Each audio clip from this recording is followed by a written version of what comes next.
Imagine a day when you wake up and everything just seems gray and heavy. You can't pinpoint why, but a cloud of sadness hangs over you. It's like walking through a field of tall grass with no path in sight. You feel lost, disoriented, and the weight of the world is pressing down on your shoulders. The joyous color of life seems to have faded into a monotonous gray. This is not an uncommon experience. This feeling, this cloud, is something we call sadness. Sadness, a basic human emotion, often triggered by specific events or situations. This universal emotion is something we all experience, a part of the rich tapestry of human feelings. It is as natural as joy, surprise, or anger, playing an essential role in our emotional spectrum. Now you might wonder, why do we even need to feel sad? Well, the answer lies in the very nature of our existence. Sadness serves as a signal, a beacon that guides us to understand what matters to us. It helps us reflect, reevaluate, and respond to the changing scenarios of life. In essence, it is a kind of emotional pain, signaling that something is not right, nudging us towards change and growth. It's our heart's way of telling us to pause and pay attention. So, while it's often uncomfortable, sadness is a vital part of our emotional well-being. But what happens in our brain when we feel sad? Well, think of the brain as a busy city, and neurotransmitters are the vehicles that transport messages across this city. Now, when sadness hits, a neurotransmitter named serotonin, often referred to as the feel-good hormone, takes a back seat. Its levels drop, leading to a change in the mood. Concurrently, another hormone, cortisol, the body's main stress hormone, starts to climb. It's like a traffic jam in our brain city, disrupting the usual flow. This cortisol surge can cause a variety of effects, from an increase in heart rate to a change in our sleep patterns. It's fascinating, isn't it? How an emotional state can trigger such a biochemical response. This intricate dance of serotonin and cortisol is just one part of the larger picture of how our brains respond to sadness. Our brain's response to sadness is a complex interplay of chemicals that can significantly affect our mood. Sadness doesn't just affect our mood, it also impacts our thinking. This is because it influences key cognitive functions like memory, attention, and decision-making. For example, when we're sad, we may find it harder to remember happy events, but easier to recall sad ones. This is known as mood-congruent memory bias. Sadness can also affect our attention. Have you ever noticed how you're more likely to focus on negative aspects of a situation when you're feeling down? That's attentional bias at play.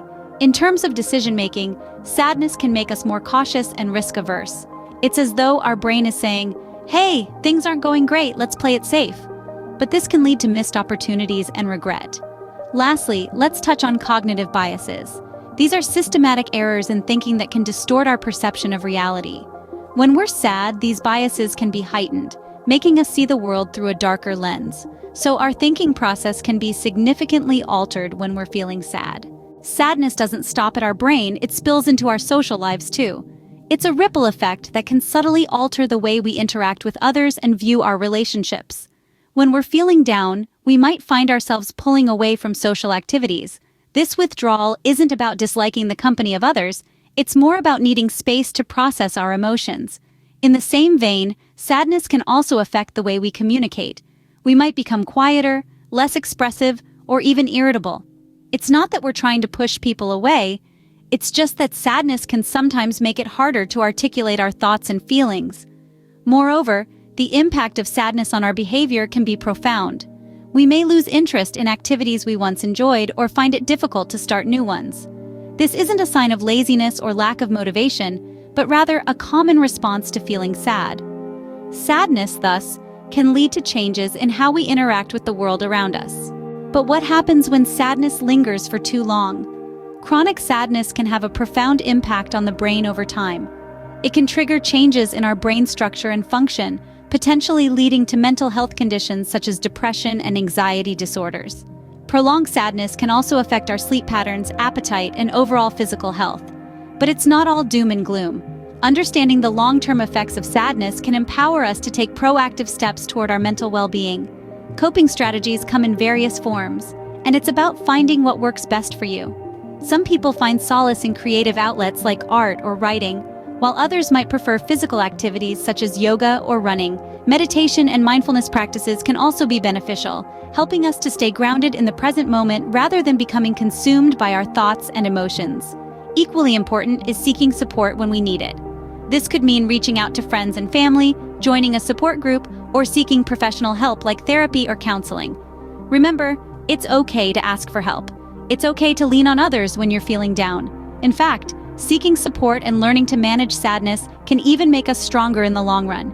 It can foster resilience, our ability to bounce back from adversity and navigate life's ups and downs. It's crucial to remember there's help available for those enduring long-term sadness. So we've taken a deep dive into the world of sadness and its effects. We've seen how sadness, a fundamental part of our emotional spectrum, influences our brain chemistry, cognition, social behavior, and even has long-term impacts. We've understood the role of neurotransmitters like serotonin and cortisol, and how they alter our mood and brain functions. We've also learned how sadness can impact our memory, decision-making, and our interactions with others. However, it's important to remember that sadness is not a permanent state. Our brains are capable of neuroplasticity, the ability to adapt and change.